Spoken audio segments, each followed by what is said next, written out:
Hello everyone, myself Sunil Pawar from New Catholic Mission High Secondary School welcomes you back for the new session of science class for 10th. Okay, now we are going to forward.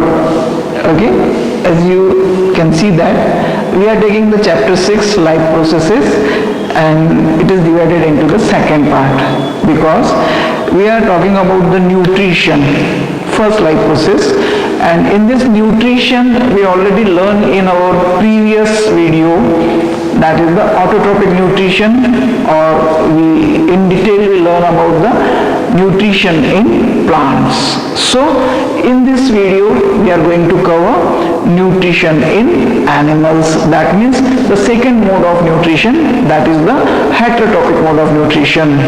So moving forward, so what is the heterotopic nutrition? We know very well that hetero means different. Okay, so a definition is given here: the mode of nutrition in which an organism takes food from another organism is called heterotopic nutrition. And the examples are very clear, except then the green plants. All the other one, whether from unicellular to multicellular, depends on the other, and they all show the mode of this heterotopic nutrition. Okay, so in this one more term comes, that is called as heterotrophs. So what are the heterotrophs?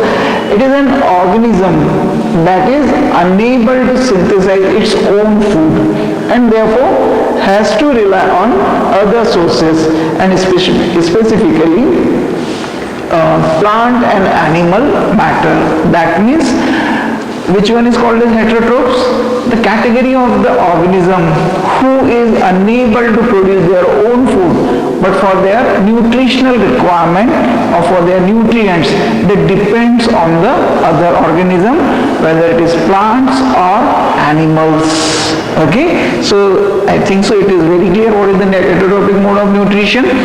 If we are going to discuss the types of heterotopic mode of nutrition, then it can be very clearly divided into these three types.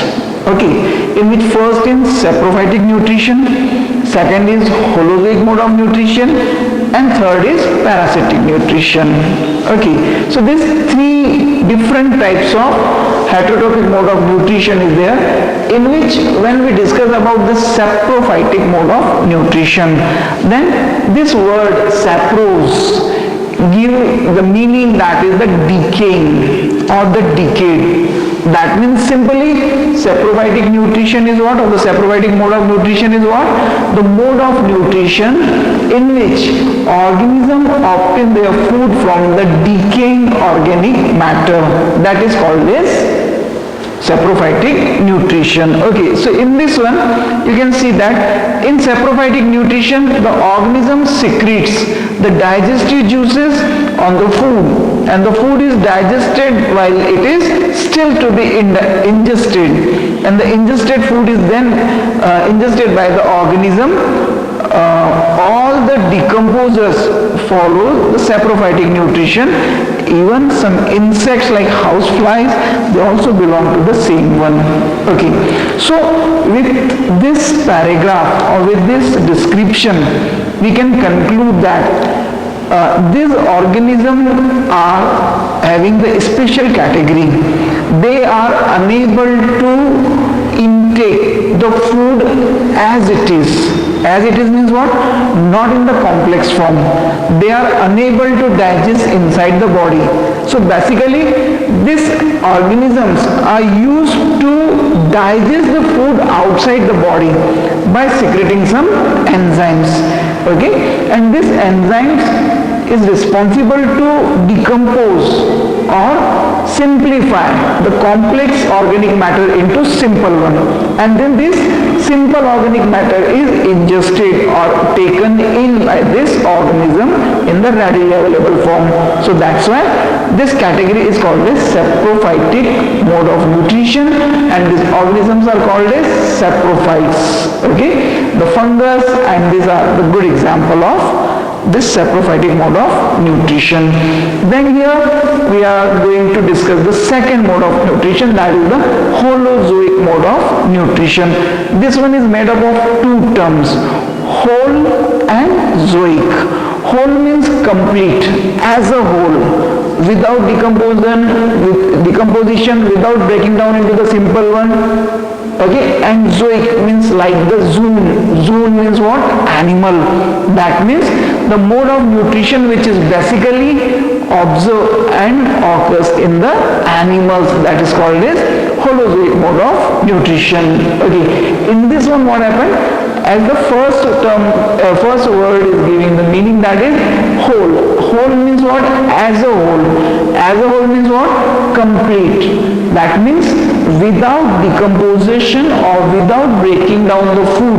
When food is intaking or taken in the body, and later on it will further digest and divide it into the simple form and the absorbable form. So here is in Holozoic nutrition, the digestion happens inside the body of the organism. That means after the food is ingested, most of the animals follow this mode of nutrition, that is from amoeba to human being. That means from unicellular to multicellular, simple to complex, whatever the category of the animal, they show this mode of nutrition.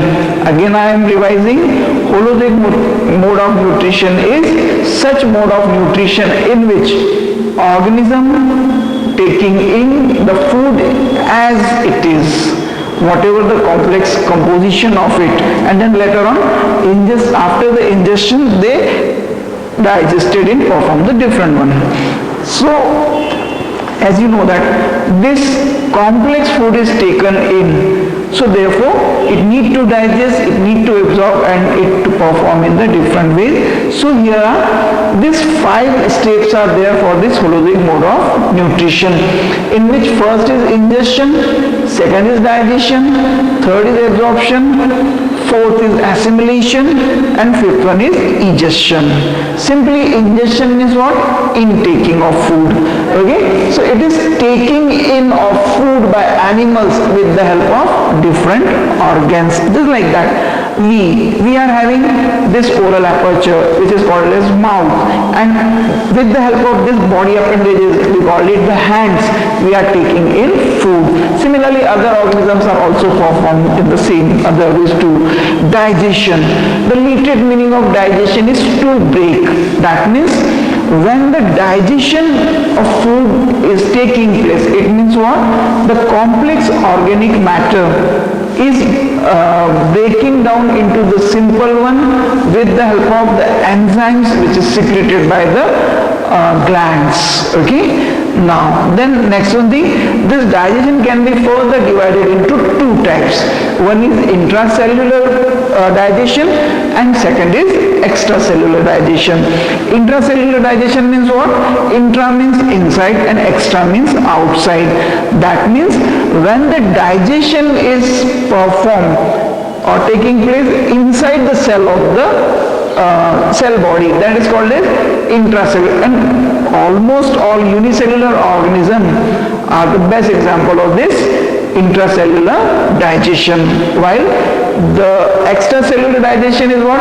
You and me and the complex organisms are good example of this extracellular mode of digestion, in which the food is digested outside the cell, inside the cavity or in the food vacuole or whatever is there.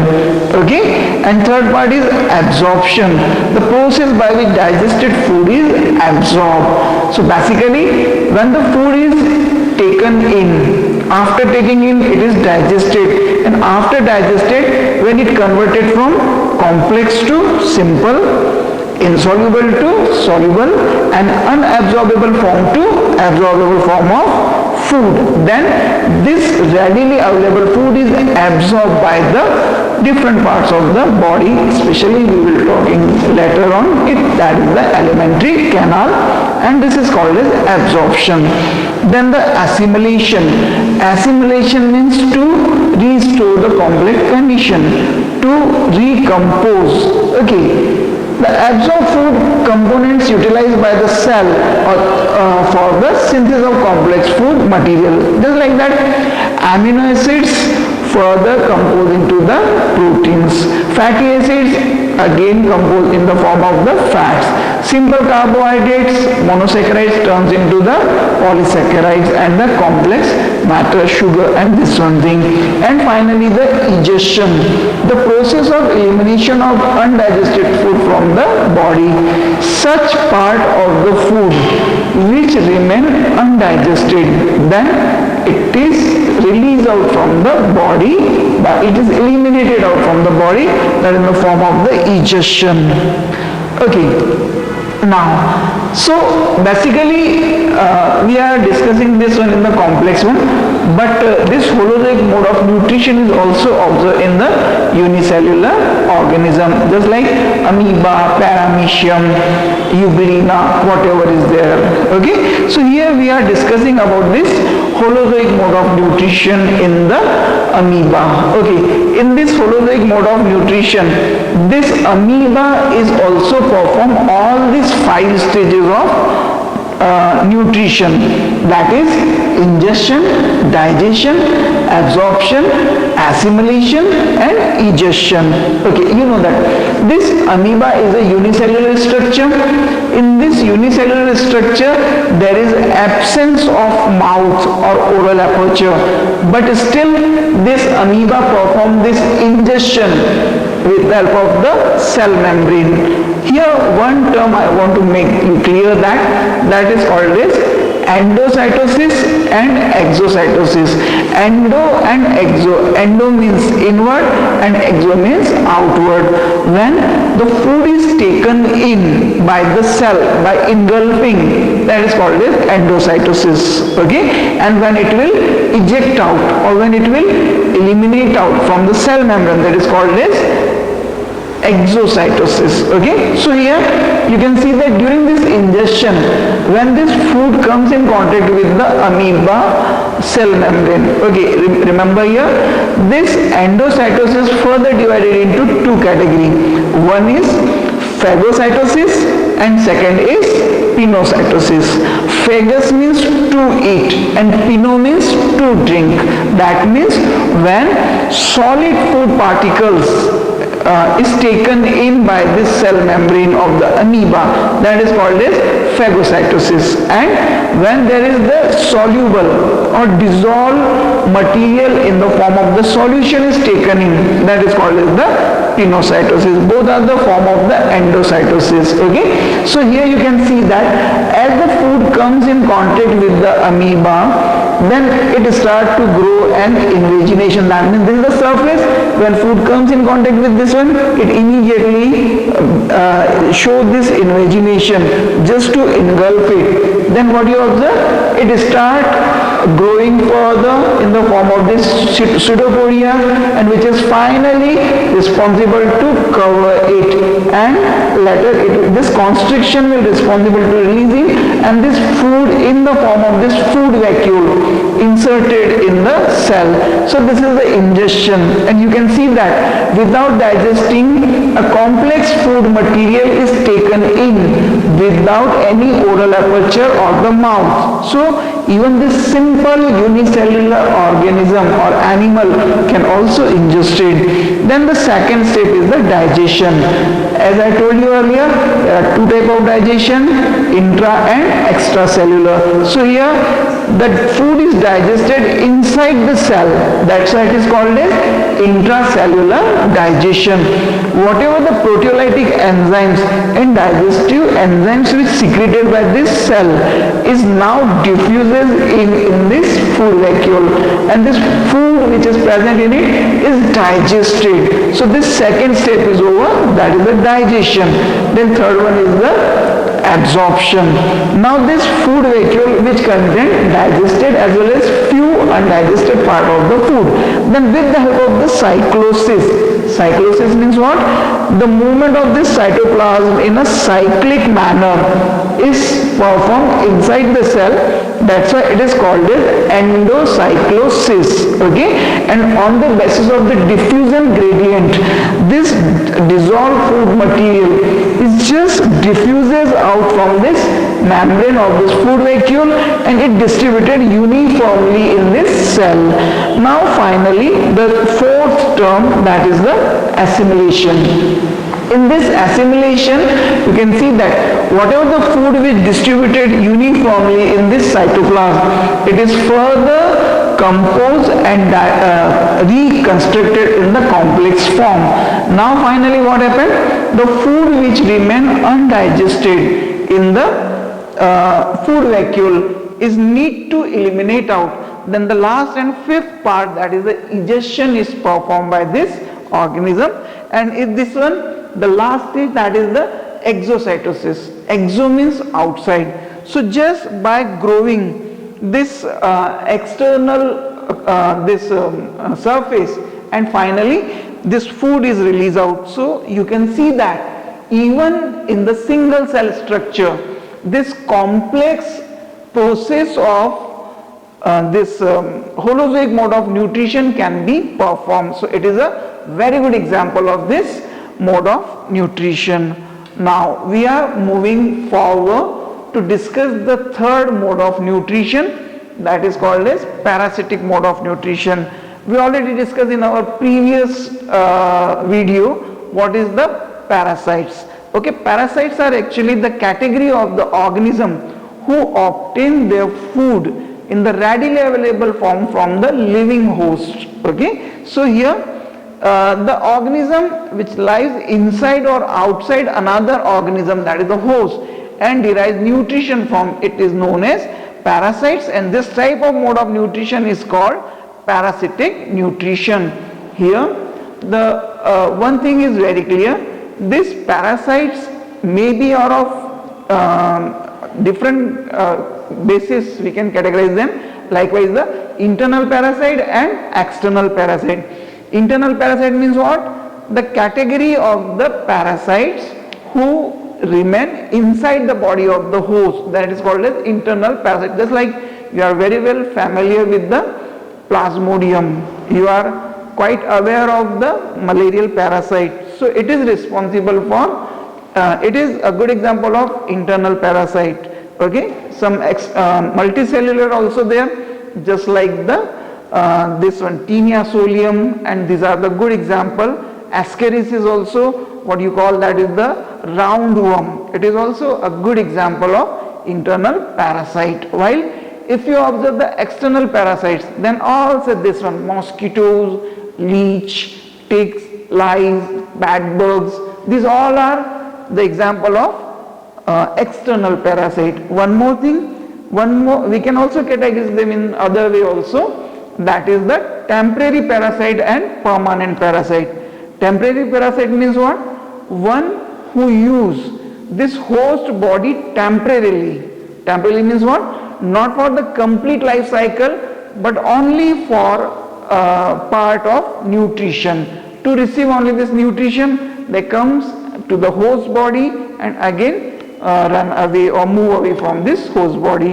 While in the permanent parasite, when external, when both external as well internal, when this parasite uses the host body for their whole life cycle, then we call them the permanent parasite.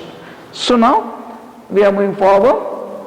Now we are taking the digestive system of man in detail. Okay, as we are using this term digestive system. Okay, so all those organs of the body taking part in the process of nutrition are called as digestive or nutritional organs, and all these organs together form a system known as digestive system. That means simply this digestive system is composed of more than one organs, and in fact this digestive system is composed of two parts. One is alimentary canal and second is digestive glands or the associative glands. Okay, so here in this digestive system of human, separately we will discuss about the alimentary canal and associate digestive glands. Okay, so here in this slide you can see this alimentary canal of human beings. Okay, so here we can start it from so first of all, what is the alimentary canal? Alimentary canal is actually a duct or tubular structure. Okay, you know that. What is the length of your alimentary canal? Your alimentary canal nearly ranges 9 meter. That means 27 to 29 feet in length. Okay, so in this alimentary canal, it starts from the mouth and ended with the anus. And during this one thing, you can see that it has the same structure. Okay, it is made up of all these 3 layers. Okay, that is the 3 muscular layer: the longitudinal muscle, circular muscle, and oblique muscle. But just to facilitate the process of movement of the food, storage of the food, digestion of the food, okay, absorption of the food, and finally the elimination of the food, this whole tract, what you call this tubular structure, is modified itself to perform this different function. Okay, so this whole alimentary canal can be studied under this following head. In this one, just start with first with the mouth. Mouth is followed by the buccal cavity. Buccal cavity followed by the pharynx. Pharynx is followed by the esophagus. Esophagus now turns in the stomach. Stomach is now followed by the intestine. This intestine can be further divided into 2 parts: small intestine and large intestine. If you can see that, just next to the stomach, this whole coil structure which you can see here, thread-like structure, this is the small intestine, and this question mark like structure, this is called as large intestine. Okay, for the sake of further convenience or the facility, we can further divide the small intestine into 3 parts: duodenum, jejunum, and ileum. Okay, well, this large intestine can be divided into cecum, colon, and rectum, and finally it is ended in the form of the anus, which is the last part of the alimentary canal, from where this indigested food can be eliminated out. And here you can see one more, this vermiform structure, this is called as appendix. Okay, now it is vestigial, it is rudimentary, it is non-functioning in the human beings. So one by one we are discussing further. So as you know that this oral aperture is followed by the buccal cavity, and in this buccal cavity these 2 structures, special structures are there. One is teeth and second is the tongue. Okay, so if you observe this teeth, then it has this few specific characteristic feature. Okay, they have 3 special feature. These teeth are thecodont, human teeth. These teeth are thecodont, these are diphyodont, these are heterodont. Okay, come to conclude the meaning. Thecodont means what? Cavity. Okay, that means this teeth is not superficially arranged in your jaws. You know that we are having 2 jaws, upper jaw and lower jaw. Upper jaw is made of maxillary bones and lower jaw is made of mandibles. Okay, so upper is maxillary and lower is mandibular. Clear? So in this bone there is a cavity, and in this cavity this teeth or tooth remain fixed in it. That's why we call them thecodont. It is diphyodont. Di means 2. Diphyodont means what? We have 2 type of teeth. One is temporary teeth and second is permanent teeth. Temporary teeth is also called as milk teeth. Okay, in the age of 4 to 6 months of life, it start growing out. Okay, and it will continue till the age of 6 years, and then later it will just removed or replaced by the next set of teeth, that is called as permanent teeth, and it is believed that it remain forever till the death. But you know that if you are not carrying it properly, if you are not maintaining it properly, then surely so many problems are there. Okay, now third one, that is the heterodont. Hetero means different. When these teeth are not similar, these all are not identical. Okay, these are heterodont. In this heterodont, we can see that there are 4 types: incisors, canines, premolars and molars. These 4 types of teeth are there to facilitate the process of cutting, chewing, grinding and pasting the food. Okay, here you can see that this incisors, the front teeth, these incisors are responsible to cut. Okay, this canines, this hazel shape in nature, which is quite pointed, and you can clearly see them in the dog family, cat family and other mammals too. What is the function of this one thing? They are responsible for tearing and wearing the flesh. But in our set of teeth, you can see that it is just rudimentary in nature. They are nearly equal in size of the other one. That means it shows that in our ancestor they were well developed and responsible for tearing and wearing the flesh. It shows that earlier you were carnivores too. Now next teeth is premolars. These are responsible to grinding the food, chewing the food, and finally this molar teeth. These molar teeth are what you call, that is the finally last teeth, that is the dal, akal dal, wisdom teeth. These are called as the molars, and which is finally responsible for grinding and pasting of food. Okay. Now here we can see that this teeth can be calculated with the help of the teeth formula. Okay, you know that. If exactly you can see that here the 1/2 and its mirror image is here. Okay, 2, 1, 2 and this one. Okay, that means what? 2, 1. It is clear that this is the 2 incisor, 1 is canine, 2 is premolar and 3 is molar. So you can take it 2, 1, 2, 3. 2, 1, 2, 3, and in the lower is also 2, 1, 2, 3. So exactly 16 teeth this side and 16 teeth this side. So that's why you are having 32 teeth. Okay. Now, but in you, the age of 12, 13, 14, you are having 2102. 2102. That means 5 here, 10 and 10 this side. 20 teeth are there. So in the children, you are having this 20 teeth. Okay, moving forward, the next part is pharynx. The posterior extremity of the buccal cavity narrows into short pharynx. It lies between buccal cavity and the esophagus. Okay, so this buccal cavity is followed by nearly a 12.5 centimeter tubular structure, which is called as pharynx.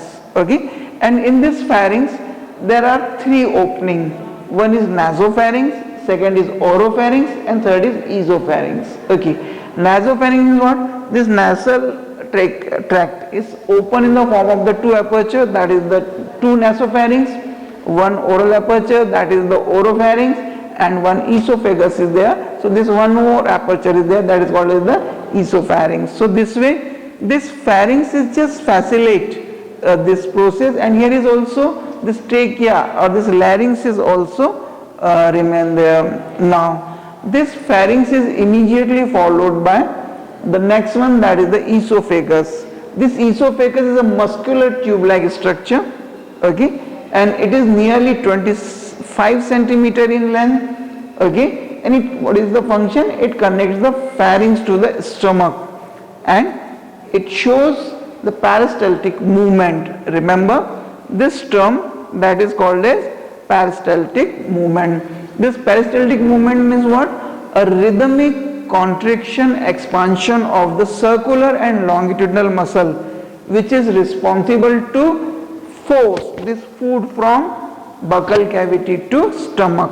Okay, so this is automatic in nature. Okay, it is spontaneous in nature. As food entered, then in the unidirectional, single direction only, it forces it toward the stomach. Now then the next we are going to discuss the stomach. Just this stomach is actually this J shape in nature. You can see that its shape is such one J shape in nature. Okay, and it is a sac-like structure. It is the thickest wall of the muscles.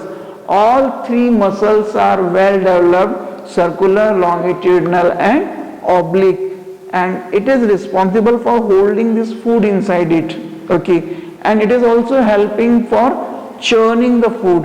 When the digestive juice is properly secreted, then by a rhythmic contraction and expansion, it is responsible for churning, what you call mathna, आपस में properly mix करना, okay. So now it lies just under the diaphragm. You know that this thoracic cavity and this abdominal cavity is divided by a septum, which is called as diaphragm. So just below this diaphragm, this one is there, and then this one can be further divided into three parts, okay, like this one. The upper part is cardiac stomach, the middle is fundic, and the lower is pyloric. Clear?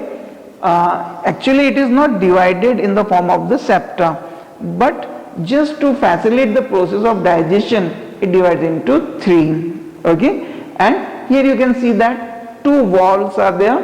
This is sphincter wall. Sphincter wall means what? A circular layer of the muscle who is responsible to close and open this movement, okay, or this duct. Clear? So that's why it is called as cardiac sphincter, and it is called the pyloric sphincter, by which it manages the movement of this food from esophagus to stomach and stomach to duodenum, okay. So remember this one thing, this is the structure of this stomach only. Now moving forward, that is the small intestine, okay. This small intestine is nearly 6.5 meter in length, clear.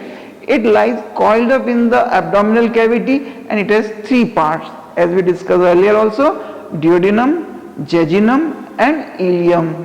This duodenum is exactly, you can see that this U-shaped structure, okay. This duodenum is U-shaped structure, and this U-shaped structure is actually facilitate the movement of the food, okay. You know that in the same duodenal part, the two digestive duct is open. One is bile duct and second is pancreatic duct. So that's why to facilitate the digestion, it just U-shape in nature. Then the jejunum, okay, this is the second part, and which is nearly 1.5 meter in length, and it is also responsible for the digestion, while this ileum is the third last part, which is nearly 3.5 meter in length, and it is basically responsible to absorption, and it facilitates its internal structure in the form of the folds to absorb it. Now the next one, that is the large intestine, okay. In this large intestine, you can see that it is also divided into three parts: cecum, colon and rectum. Cecum is just the junction of the small intestine and large intestine, where we can find a 10 to 10 centimeter long a blind tube, which is called the vermiform appendix, and it is believed that it was activated in our ancestor to digest the cellulose. But now this time, if food accidentally inserted in it, then it is responsible for causing appendicitis, okay. Now the colon, it is further divided into ascending colon, transverse colon, descending colon and sigmoid colon. You know that this large intestine is just moved like this one, a question mark structure, okay. This is the ascending, then transverse, then descending and the sigmoid one. So this is the four different direction of this colon one. It's just like a question mark. Then finally, what is the function of this large intestine? It is responsible for storage of food. It is responsible for absorption of water and minerals from the undigested food. Now here we are moving toward the second part of this digestive system, that is the digestive glands. These digestive glands are basically exocrine glands. They are having duct by which they secreted their juice at the particular place of the alimentary canal. In this one, these 5 glands are basically there: salivary glands, gastric glands means your stomach, liver, pancreas and small intestine itself. So one by when we are taking this one thing, this salivary gland. These salivary glands are basically responsible to secrete the saliva, and it is present in our buccal cavity. 3 pairs of these salivary glands are there, in which the first one, that is the parotid gland. These parotid glands are just present below the ears, okay, and it opens up in the upper part of the buccal cavity, while the second one is the submandibular or the submaxillary, which is just present below the junction of these jaws, and it opens up at the anterior lower part of the this buccal cavity. And one more, that is the sublingual, that means just below the tongue it is present there, and it opens up in the anterior part. You know that if there is acute infection in the salivary gland, then there is a defect or a disease is called as mumps, which is basically observed in the small kids or the old age persons. Okay, what is the its secretion? Saliva. Nearly 1.4 to 1.5 liter of saliva per day is secreted by this gland, and it contains two things. One is mucus and second is salivary amylase, it is also called as the ptyalin. This salivary mucus is responsible to keep your mouth moist and soft. It is responsible to dissolve the food, which is helpful for tasting by the tongue, and it also helpful for make the bolus, which helping in the ingestion of food. And then finally this salivary amylase is there, who is responsible to digest the starch and convert it into the sugar. Okay, so this is the salivary gland. Now next one thing, that is the gastric gland. Gastric glands means your stomach itself. This stomach is also called as the gastric gland, and its inner surface is responsible to secrete this gastric juice. This gastric juice is basically secrete HCl. Okay, you know that the HCl which secreted by this inner membrane, it has nearly pH value of 2 to 3 pH value only. That means it is highly acidic in nature, but it is very important. It is responsible to change the medium of the food. It is act as a preservative. That means it just avoid the decomposition. It just avoid the spoiling of food. It maintain it kill the germs and bacteria. It is responsible for softening the food. It make the hard part of the food soft and porous. So that's why this HCl is very important. It is also responsible for converting these three inactive enzymes into active form. Second is mucus. It just remain on the internal surface of the this stomach, so it doesn't allow to digest that surface by this HCl or this one thing. And finally the enzyme. These three enzymes are there. One is pepsin, second is rennin, and third is gastric lipase. This pepsin is produced in the form of the pepsinogen, which is activated by this HCl and turns into pepsin, and this pepsin works on the proteins to digest in the form of the peptones and proteases. This rennin is produced in the form of the prorennin, and this prorennin is actually responsible to digest with the milk protein, which is called as casein, and finally turns into the calcium paracasinate, that is called as curd. And third one, that is the gastric lipase, who works with the fats and slightly turn them into the simple one. Okay, now then here we are having the next gland, that is called as liver. Remember about this one thing, this is the largest gland of the body. Okay, it weighs nearly 1.6 kg. It is bilobed structure.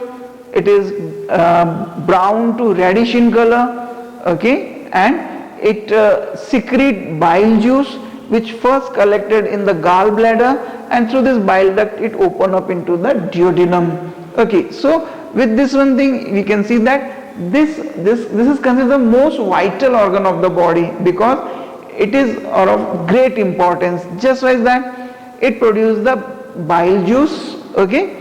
It excrete out this bilirubin, cholesterol, hormones and drugs. Clear?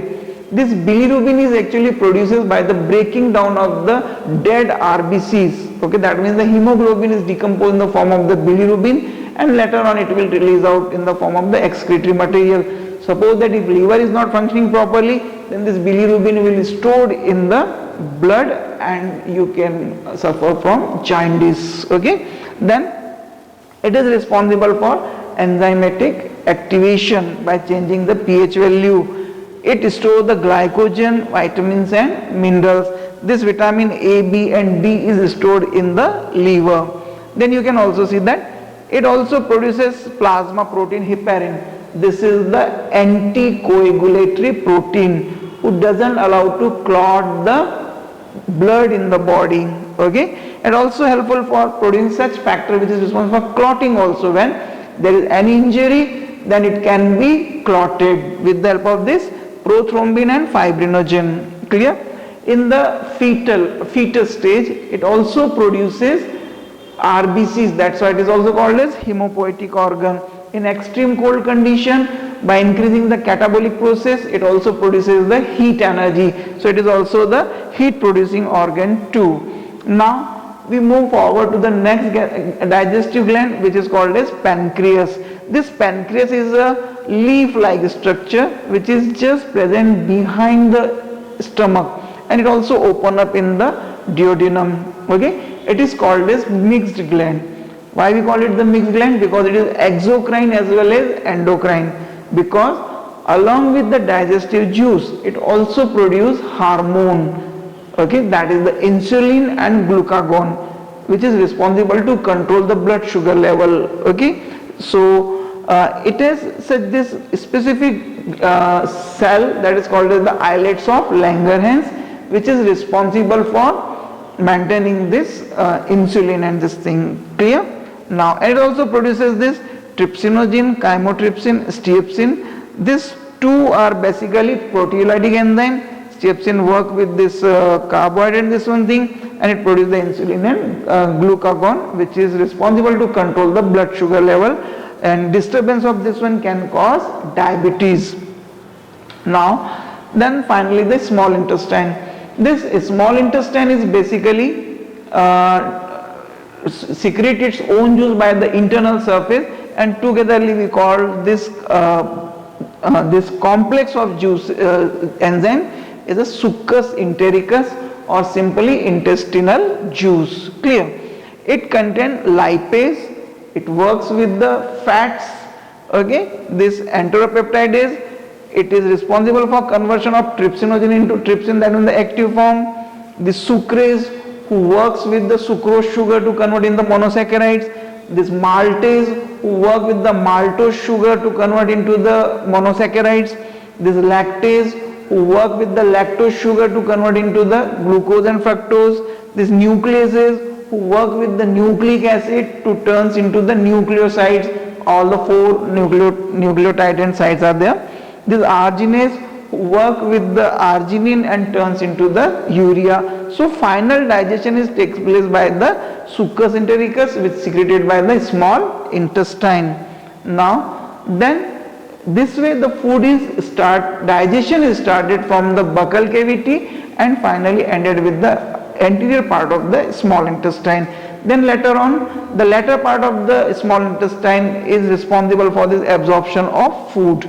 Okay, so if we divide this one, then in the buccal cavity, so remember, in the buccal cavity there is only the absorption of water can perform, no other food can be absorbed there. In esophagus, no absorption, it is only responsible for transferring the food. Then in the stomach only the minerals and water can be absorbed, and some vitamins also. While in the small intestine, this is basically the most important organ for the absorption of food, where we can see that its internal surface become folded, and this folded structure is responsible to increase the surface area, and this increased surface area is increased nearly 600 times surface area, which is responsible for absorption of food.